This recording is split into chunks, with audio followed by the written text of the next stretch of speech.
ആശുപത്രിയിലും കൃത്യമായി മരുന്ന് ലഭിച്ചില്ലേ? മണ്ണാർക്കാട് പ്രദേശങ്ങളിലെ കുടിവെള്ള പ്രശ്നമുണ്ടോ? മണ്ണാർക്കാട് മുനിസിപ്പാലിറ്റി പരിധിയിലെ മുഴുവൻ സ്ഥലങ്ങളിലും ക്യാമറ വെച്ച് സ്ത്രീകൾക്ക് സംരക്ഷണം കൊടുത്തില്ലേ? മണ്ണാർക്കാട് നഗരം പാലക്കാട് ജില്ലയിൽ തന്നെ ഇല്ലാത്ത രീതിയിൽ കേരളത്തിൽ തന്നെ ശ്രദ്ധേയമായ രീതിയിൽ നഗര സൗന്ദര്യവൽക്കരണം നടത്തിയില്ലേ? നിങ്ങൾ ഭരിക്കുന്ന ഇടതുപക്ഷം ഭരിക്കുന്ന എത്ര മുനിസിപ്പാലിറ്റി ഉണ്ട്? ഇങ്ങനെ ഒരു സൗന്ദര്യവൽക്കരണത്തിന് നിങ്ങൾക്ക് നേതൃത്വം നൽകാൻ കഴിഞ്ഞിട്ടുണ്ടോ? മണ്ണാർക്കാട് യുവജനങ്ങൾക്ക് കായികപരമായി സൗജന്യമായി ലഭിക്കാൻ 2 ഓപ്പൺ ജിം മണ്ണാർക്കാട് മുനിസിപ്പാലിറ്റിയിൽ നടപ്പിലാക്കിയില്ലേ? ഒരെണ്ണത്തിന്റെ ഉദ്ഘാടനം കഴിഞ്ഞില്ലേ? മണ്ണാർക്കാട് സാംസ്കാരിക പ്രവർത്തകർക്ക്, മണ്ണാർക്കാട് വായന നടത്തുന്നവർക്ക് പൊതുജന വായനശാല മണ്ണാർക്കാട് സജ്ജീകരിച്ചു കൊണ്ടിരിക്കുന്നില്ലേ? മണ്ണാർക്കാട് ആയുർവേദ ആശുപത്രിക്ക് അന്താരാഷ്ട്ര സൗകര്യങ്ങളോടെ കെട്ടിടം പണിയുന്നില്ലേ? മണ്ണാർക്കാട് താലൂക്ക് ആശുപത്രിയിലെ ആധുനിക രീതിയിൽ MP ഫണ്ട് ഉപയോഗിച്ച് കെട്ടിടം നടത്തുന്നില്ലേ? അവിടുത്തെ ഡോക്ടർമാരെ മുഴുവൻ സമയം സേവനം ലഭ്യമാക്കിയില്ലേ? വൈകുന്നേരം OP സൗകര്യം ഉണ്ടാക്കിയില്ലേ? മണ്ണാർക്കാട് മുനിസിപ്പാലിറ്റിയിലേക്ക് എത്തുന്ന സാധാരണക്കാർ ഈ ചൂടത്ത് പൊരിവയലത്ത് ഇങ്ങോട്ട് വരുമ്പോ ശീതീകരിച്ച ഫ്രണ്ട് ഓഫീസ് മണ്ണാർക്കാട് ജനതയ്ക്ക് സമ്മാനിച്ചില്ലേ? കാർഷിക രംഗത്ത് മുഴുവൻ പാടശേഖര സമിതികൾക്കും ശ്രദ്ധേയമായ പ്രവർത്തനം നൽകിയില്ലേ? കൃഷി വകുപ്പിന്റെ നേതൃത്വത്തിലുള്ള പദ്ധതി നടപ്പിലാക്കിയില്ലേ? മണ്ണാർക്കാട് വേസ്റ്റ് മാനേജ്മെന്റ് കൃത്യമായി നടപ്പിലാക്കിയില്ലേ? ഏതെങ്കിലും കടക്കാരൻ മണ്ണാർക്കാട് നഗരത്തിലെ ഏതെങ്കിലും കച്ചവടക്കാരൻ മണ്ണാർക്കാട് നഗരത്തിലെ ഫ്ളാറ്റിൽ താമസിക്കുന്ന ആളുകൾക്ക് വേസ്റ്റ് കൊണ്ട് പ്രശ്നമുണ്ടാകുന്നുണ്ടോ?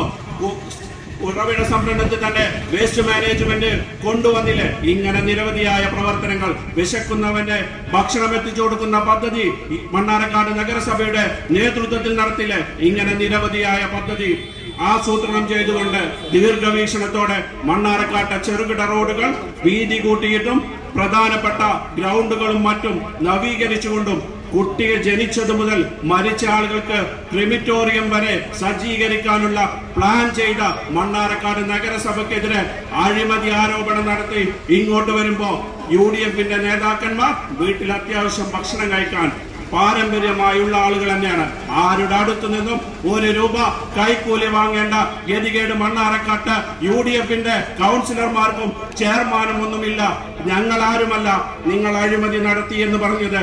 നിങ്ങളുടെ കാറിൽ സ്ഥിരമായി യാത്ര ചെയ്ത് രാഷ്ട്രീയ പ്രവർത്തനം തുടക്കപ്പെട്ട SFIയുടെ നേതാക്കന്മാർ, DYFIയുടെ നേതാക്കന്മാർ നിങ്ങൾക്കെതിരെ അവർക്ക് ജീവിക്കാൻ കഴിയാത്ത രീതിയിൽ, അവർക്ക് ഒരു ബിസിനസ് മുന്നോട്ട് കൊണ്ടുപോകാൻ കഴിയാത്ത രീതിയിൽ അവരെ വിഷമിച്ചപ്പോ പാലക്കാട് ചെന്ന് പത്രക്കാരെ വിളിച്ചു വരുത്തി ഇന്ന ആളുകൾ ഇത്ര രൂപ ഏരിയ സെക്രട്ടറിയുടെ നേതൃത്വത്തിൽ, കരിമ്പയുടെ ലോക്കൽ സെക്രട്ടറിയുടെ നേതൃത്വത്തിൽ, മണ്ണാർക്കാട് ലോക്കൽ സെക്രട്ടറി മൻസൂറിന്റെ നേതൃത്വത്തിൽ ഞങ്ങളെ ജോലി ചെയ്യാൻ സമ്മതിക്കുന്നില്ല, അഴിമതി പണം ആവശ്യപ്പെടുകയാണ്, ഞങ്ങൾ ലോൺ എടുത്താണ് ബിസിനസ് ചെയ്യുന്നത് എന്ന് ഗതികേട് കൊണ്ട് വിളിച്ചു പറഞ്ഞ് അതിൽ നിന്നും രക്ഷപ്പെടാൻ മണ്ണാർക്കാട് നഗരസഭയിലെ ഐക്യജനാധിപത്യ മുന്നണിയുടെ ഭരണസമിതിക്കെതിരെ തിരിഞ്ഞാൽ ഞങ്ങൾക്ക് പലതും ഇനിയും വിളിച്ചു പറയേണ്ടി വരുമെന്ന് മാത്രം പറഞ്ഞുകൊണ്ട് ഈ പരിപാടിക്ക് എല്ലാവിധ അഭിവാദ്യങ്ങളും നിർത്തുന്നുണ്ട്.